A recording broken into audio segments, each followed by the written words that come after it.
My fellow Americans, I come before you tonight as a candidate for the vice presidency and as a man whose honesty and integrity has been questioned. Now, the usual political thing to do when charges are made against you is to either ignore them or deny them without giving details. I believe we've had enough of that in the United States, particularly in the present administration in Washington, D.C. To me, the office of the Vice Presidency of the United States is a great office, and I feel that people have got to have confidence in the integrity of the men who run for office and who might obtain it. I have a theory, too, that the best and only answer to a smear or an honest misunderstanding of the facts is to tell the truth. And that's why I'm here tonight. I want to tell you my side of the case. I'm sure that you have read the charge, and you've heard it, that I, Senator Nixon, took $18,000 from a group of my supporters. Now, was that wrong? And let me say that it was wrong.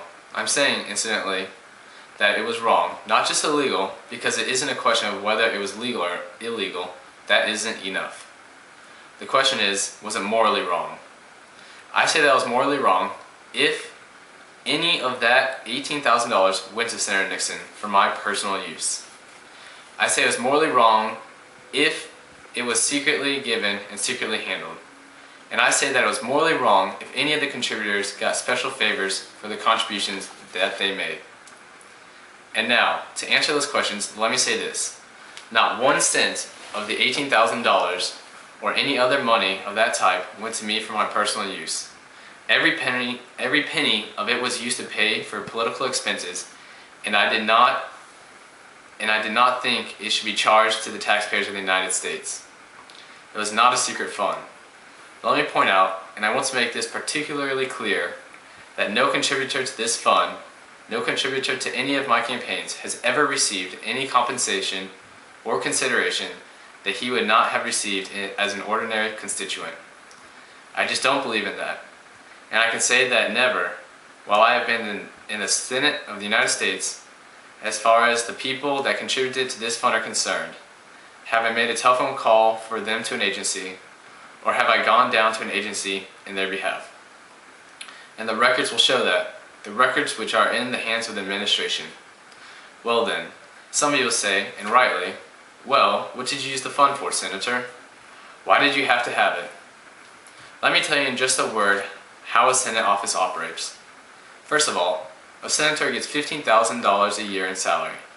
He gets enough money to pay for one round trip for himself and his family to travel to Washington, D.C.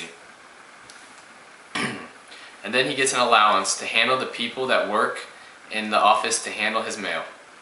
And the allowance for my state of California is enough to hire 13 people.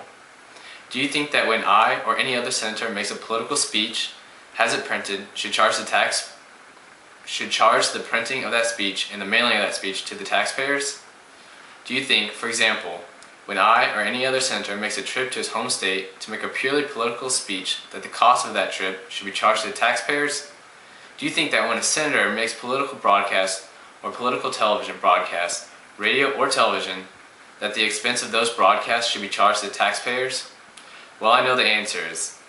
It's the same answer that the audience gives me when I discuss this particular problem. The answer is no.